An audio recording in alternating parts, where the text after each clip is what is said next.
Let us pray.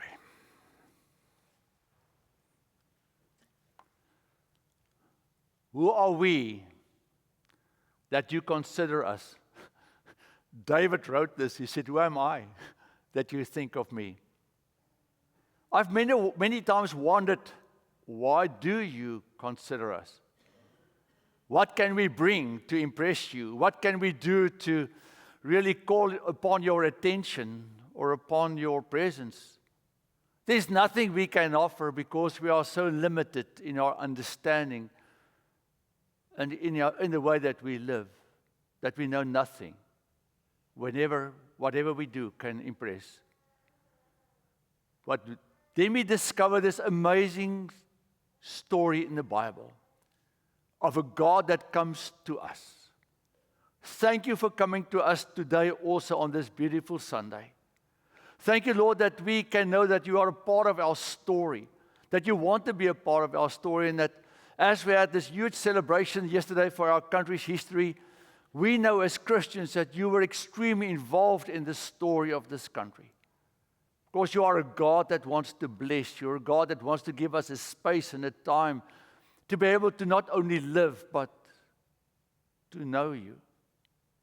To know you. But we also know as we sit here that we have messed up in many ways. We have not always done you right by giving you honor and glory. But still, you come to us, and we thank you for this. As I need to deal with a story today that happened so many thousands of years ago, I ask, Lord, that you will help me give me the words that I need to share, that we will understand and grasp the essence of this story between you and us. So in your name we ask this. Amen. So, I'm busy with a series of mine on the book of Genesis that starts God's revelation with us. And today we are actually going to look at Genesis chapter 6 and 7 and 8. Not all of this, but we started Genesis chapter 6. Now, that's your homework. You guys need to read these chapters because it's impossible for me to go through all of these during a service and read everything that's in there. And then when you start with Genesis chapter 6, you will at some point find a story about the Nephilim. It's about, it seems like the sons of God that got really interested in the girls on this planet, but biology makes it really difficult what happened there. So I'm not going to preach about it. I'm just going to say it's part of a mythology that found its way into the Bible. But most people say it has to do with the sons of maybe Seth and the sons of Cain, or the daughters of Cain. We do not know really why this section is there, but one evening, Fellowship Hall, we will have a conversation about this, but not for today. But you can go and read it. If you've got a question, call me. We can chat about it. If there's one thing that we all have in common, that is definitely the demand on our attention. Constantly. You turn on your TV and there's someone yelling at you, telling you how you should think, what you should drink, what kind of medicine you should take, what you should buy, where you should go, all of these kinds of things. I just want to watch some show, and then I've got all of these people, out of breath telling me what I need to know, and how afraid I need to be of everything that surrounds me, and they've got the answer. Then you open your email, and there's all of these emails also telling me all kinds of stuff. And this morning I opened my email. I think there's 150, and 2 of them are important. The others are all rubbish. Then I've got this important friend that calls me every now and then. His name is Spam Risk, according to my phone. So there's this guy that's trying to get my attention. So well, we've got family, we've got friends, we've got neighbors, we've got people always trying to talk to us, to get us involved in their lives and in their stories. Then you go to work and it's even worse. All the people that you work with wants to tell you something. Your boss has tons of things he wants you to do. So our lives are extremely full of people trying to fill our attention span with what's important to them. And in the midst of all this noise, the voice of God. I've many times wondered, why didn't God put a huge banner on the moon? I am God, listen to me. Do you imagine, the moon rises, I am God, listens to me. Well, people would worship the moon. That's what they would probably do. Because we always find an excuse. Why wouldn't God speak to us in an audible voice from heaven, booming voice? Oh, you guys need to behave down there, kids, come on now, No. But in the midst of all of this that surrounds us, there is still the voice of God, as we will discover in the story of Noah. Genesis chapter 6. The Lord saw that the wickedness of humankind was great in the earth, that every inclination of their thought, of their hearts, was only evil continually. The Lord was sorry that he had made humankind on the earth, and it grieved him to his heart. So the Lord said, I will blot out from the earth the human beings I have created, people together with animals and creeping things and birds of the air, and I'm sorry that I've made them. But Noah found favor in the sight of the Lord. These are the descendants of Noah. Noah was a righteous man, blameless in his generations. Noah walked with God, and Noah had 3 sons, Shem, Ham, and Japheth.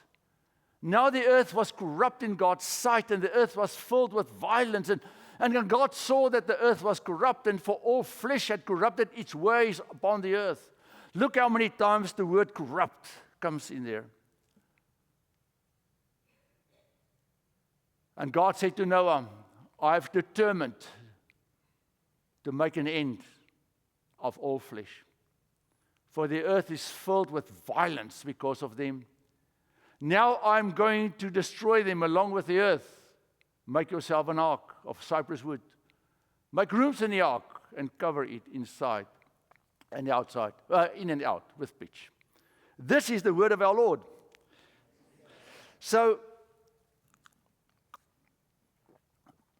as you will probably now understand, I can't preach about all of this today, so there's a 2-part sermon. Today's A, next week is B, in between commercial break, where people are going to try to get your attention, but you need to keep your attention on what I'm going to continue, if the Lord provides, next Sunday, because we are going to get into the ark and the flood and all that kinds of stuff next week. But today, only this section.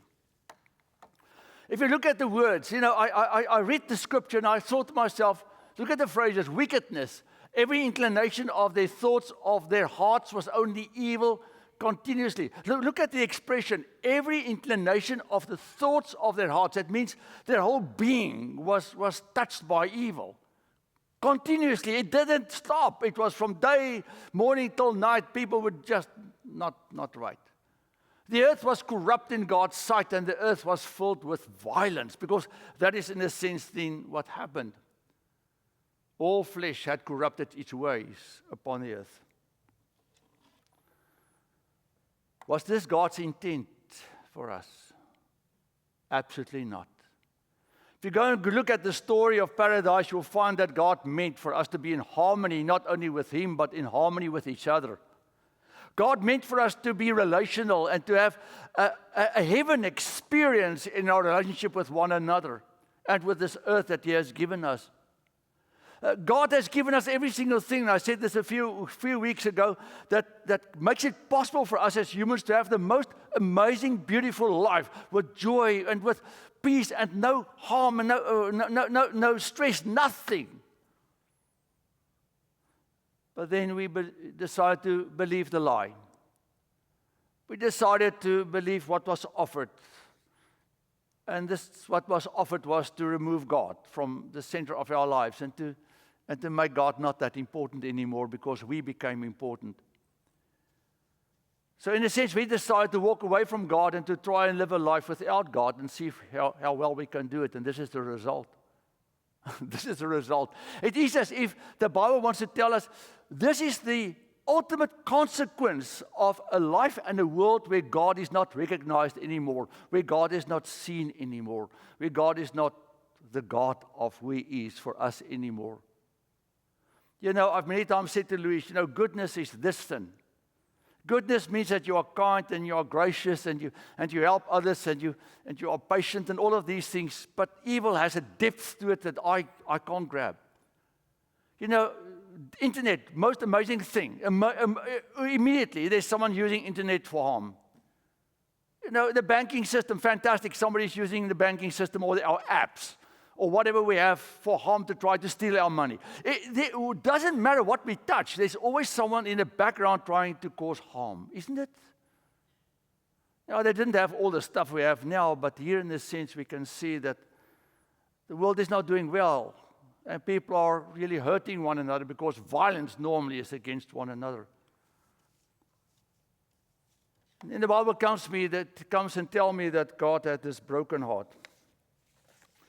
The word for sorry, for all of this that's happening there in Hebrew is nacham. That word is a word of honestly someone that is sighing deeply because there's a broken relationship. It is someone that is grieved into his spirit. It's God that wanted to enjoy his kids, his people, and now it's the opposite of what they experience, what they are bringing forward. His intent was so different for us. Now, a lot of people will come with the question again and say, but did God do wrong by creating us to be so fallible and so broken? No, God did not. God just gave us the possibility to make a decision because he wanted us to know that we are not robots. We are not hand puppets in his hand. That we can look at him and decide yes or no. But now God's heart is broken. Because God's heart is always broken for us. And he said he has had enough. He said, I've had enough of this now. I'm going to bring an end to it all. Everything. It's not out of malice. It's not really out of anger. It's out of disappointment. Because he gave them everything that they needed to be able to live a full life in his presence. And they chose the opposite. I've a few times in my life worked with families that has given their children or a child every single thing that child can dream to have. And then this child decides to walk away and break the parent's heart. And a few times in my life I had to tell the parents the only way that you can help this child now is in a sense by cutting this child off from all the goodness that you guys have been giving to this child. Because maybe that will help a little bit for this child to see what he had or what he has lost now. A broken heart is what we see here of a parent with children that have walked away from him, that started to ignore him completely. So he said, I've had enough, but remember now God has a right to do this because God is God. He has created, he gives life and he can take it away. And the Bible tells us also that God can be the judge of everything that he has made. And God said, if you sin, then you will die. And this is now what God says. So you guys decide to live without me. So now the death part then needs to come. It seems to me somebody really wants to get your attention, don't you? I'm sorry. It's spam risk, I promise you.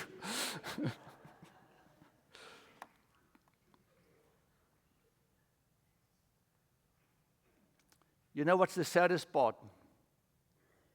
In the time that we now live, most churches never want to speak about God's judgment.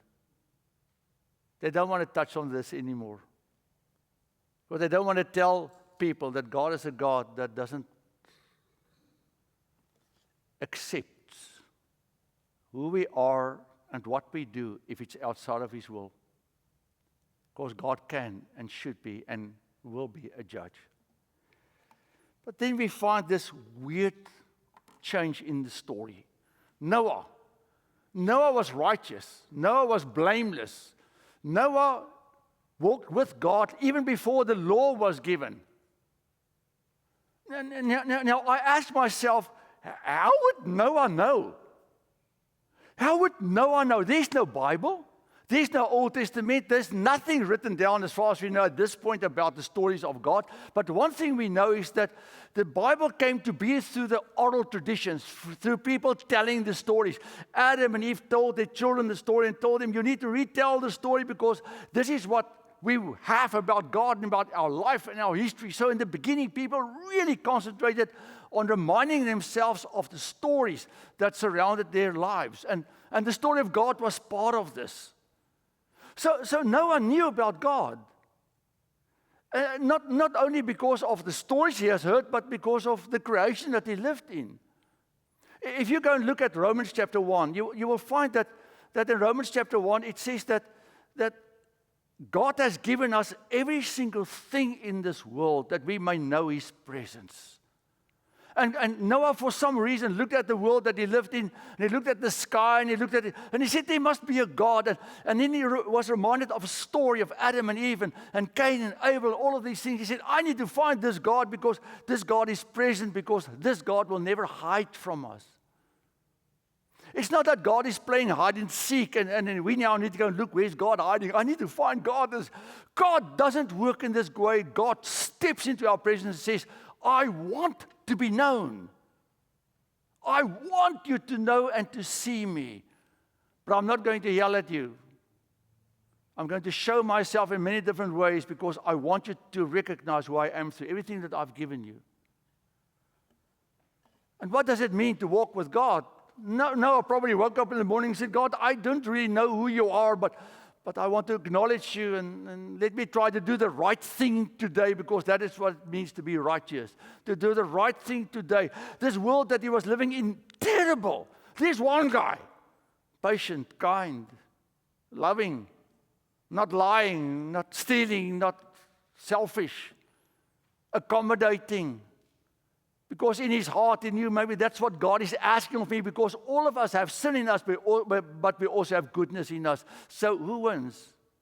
And what wins? And then God came to Noah and he says, build an ark. A boat of cypress wood. It's stupid with respect. Noah thought. It's crazy with respect. Noah thought. The ocean is not close by where he was living. There was not even a river or a dam or a lake. There's nothing. It's a desert. In the middle of Arizona, you go and build an ark. Okay, now I know that in Kentucky, I think there's the Ark Experience. They built that. I'm not talking about that one. But imagine you are sitting in this horrid, dry world, like the picture there. That's sort of the area where they think Noah was living.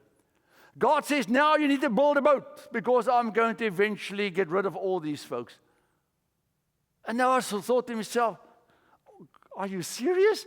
Remember now, he has no story behind him that tells him about God and what God has done. We have seen many stories of what God has done because we've got the Bible. So to him it's completely new. I now need to do something that God is asking of me that sounds somewhat crazy. No, completely crazy. Then he started to build this ark. And I call this God's final call. So it took Noah between 100 and 120 years to build the ark, according to the Bible. Approximately 100 to 120 years. That is almost half of the time that we celebrated 250 years yesterday. It's half of that time that Noah is building an ark. I do not know if he had any help or much help. I just knew that he had to get all of these things that God, in some way, shape, or form, I do not know how God gave him the instructions, maybe in a dream, maybe in a vision, but God was very clear about how he wanted him to build this huge ship that he had to build in the middle of nowhere. And Noah started to build, maybe with the help of his family, I do not know, but there he's building this thing in the middle of the presence of the people that God was going to punish. Who in former times did not obey, that's the people, when God waited patiently in the days of Noah, during the building of the ark, in which a few, that is 8 persons, were saved through water. Why did it take so long? Because God was not done speaking. What were the possible responses? So this is not in the Bible, but we can sort of assume this. So now Noah's building this huge ship. So the guys come by and say, what are you doing? I'm building a boat.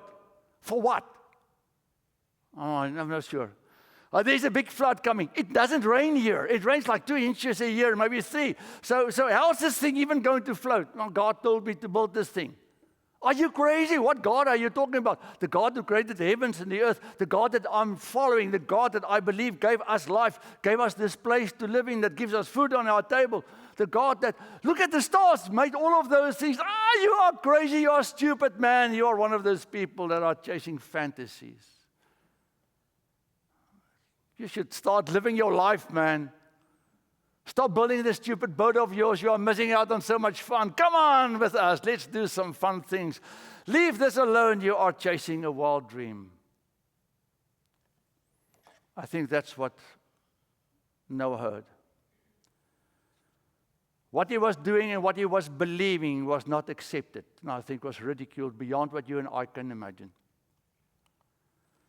Let's get now to 2026.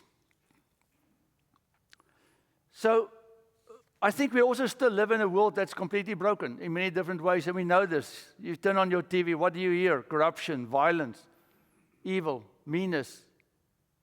How people can still treat one another extremely badly. I said to this one day, I said to her, we sometimes watch the late news at 10. That's now late for us. And you turn on the TV and there's another killing in Orlando. Or in the morning, we watch news just like half an hour a day or so. And there's another killing. And I would say to myself, why would you go and shoot someone? For what reason? And then there's corruption, there's pain, and there's suffering that people have caused to one another in so many different ways. And that's what you see on the surface. But then we are surrounded by people that are really not doing well because of people that has hurt them emotionally. They are struggling with their lives. They are struggling to just continue to live in an okay way with all the pain that they have that was brought upon them by the abuse they experienced by someone in their life, maybe at school, maybe at home, whatever. And you know what? It still breaks God's heart. It still breaks his heart. Next week, I'm going to talk about the covenant and the flood and all of those things. I'm just busy with this section today. So if you feel it's sort of, there's not things all said, that happens next week. But it still breaks God's heart. Because this is the God that we believe in. This is a God that really wants us to be okay. It's a God that sees the things that happens with us that he didn't want us to experience. But God asks of us, then God comes and he gives us a new ark. You see, that ark became a symbol of God's voice in the middle of the life that those people were living. This wooden structure that was lying on the ground, they became part of God's calling out and saying, guys, listen, there's something coming that you won't be able to stop. But way beyond this, I want you to know something about who I am, because Noah, while he was building, was probably telling them what they had to know about what's coming, about the God that he believed in. God will always use all kinds of things so that his kingdom can be served. And at some point, God decided, I'm going to place the biggest ark possible in the center of this world, and that will be the cross of my son, Jesus Christ. The ark of Noah is gone. So many people have tried to find the thing, the lost ark, all of those things, That's irrelevant, that ark. The ark that we now have is an ark that can never disappear. The cross is gone, that Jesus was nailed on. But the story of the cross became the new ark, and there are crosses all over our city, all over the world. In every country, there's somewhere a cross you will find. Even crosses underground in countries where Christians are not allowed to be worshiping in public. And that becomes now a new ark. The churches of Jesus Christ in this world now becomes a new ark that tells the world as they drive past this building that, what are these guys doing? And you know what? They think about us the same as they thought about Noah. That we are stupid. That we are crazy. I've had people tell me, what kind of fantasy is this whole thing that you are telling me? It's nonsense. And some people say, no, well, science disapproves everything that you believe in. I said, let's have a talk about science. I can promise you through science. I'm not going to go that route again. But I believe with all my heart that science proves God way more than it disproves the existence of God. Because we are surrounded by a God that doesn't want to hide. a God that wants to be seen. So we have all these arks. But now we are the ark. Not only the cross of Jesus Christ, but the church also then becomes an ark for God.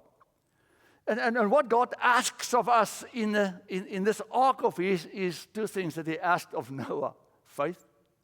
And faith means to believe there's a God that surrounds us with His love and His grace, and obedience. To do the stupid. To do the crazy. According to the world.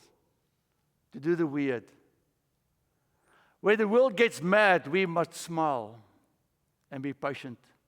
When the world starts to cuss, we should come with a soft answer. When the world wants to fight and wants to slap you on the face, the Lord says you turn your cheek for another slap. When the world comes with all kinds of answers, how you should survive in this world, we come with what we believe. The God of the Bible teaches us what the answer is to life, to living, and to raising your children. Now, Dr. Spock, when he came with his idea how to raise kids, I still hold my heart. The Bible is a way better handbook in helping us understanding to raise children and grandchildren. Henri and Ferdinand, I'm just kidding. But all I want to say is that, the world comes with all these kinds of answers, and God says, but there's my answer. But it's difficult. The Bible doesn't tell us this, but I think over the 100 years that Noah took to build the ark, I think he got extremely depressed. I think he got lonely. Sometimes the Lord had to motivate him probably in some way, shape, or form and say, hey man, you need to get up and go. You're not done yet. You need to do this. Because your ark is not only about a flood that's coming. Your ark is my final call for people to hear and to see that there's a God that wants to be heard and seen, because God did not want to kill them. He didn't want to. That's why it took so long for the ark to be built. God could have said, I'm done with this lot. He could have done this. Gone.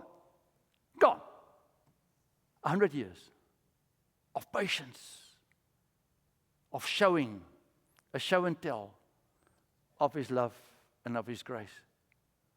If you look at your life, you can find God always being there, eh? How much patience did God have for me and for you? As God is constantly whispering in our ears, man, my child, recognize me, serve me, believe. I know you're going to get disheartened. I know it's going to be hard because this world around you is laughing at you and telling you how stupid you are for being a Christian, coming to church, doing all this church stuff. My child, stick in it, stay in it. I will be with you. My second last slide. At that time, many will turn away. The Lord Jesus Himself said, because remember now, there's the ark. And there's the final call of the end that's coming. Now there's a new ark. That's Jesus. At that time, Jesus says, many will turn away from the faith and will betray and hate each other. Doesn't it sound a little bit like now? And many false prophets will appear and deceive many people. Because of their increase of wickedness, the love of most will grow cold, but the one who stands firm to the end will be saved. And this gospel of the kingdom will be preached in the whole world as a testimony to all nations. And then the end will come. Not a flood this time, that's for next week. But about that day or hour, no one knows, not even the angels in heaven, nor the Son, because only the Father knows it. Now, Jesus said this while He was in His human form here on earth. So that's why He says, I don't even know now, my dad's the only one that knows. As it was in the days of Noah, so it will be at the coming of the Son of Man. For in the days before the flood, people were eating and drinking, marrying and giving in marriage, up to the day Noah entered the ark, and they knew nothing about what would happen until the flood came and took them all away. This is how it will be at the coming of the Son of Man. What Jesus is saying here is, there was this ark, and they thought, it's irrelevant, nothing is never going to happen, let's just eat and drink and be merry. God will not stop this nonsense. God did. He did.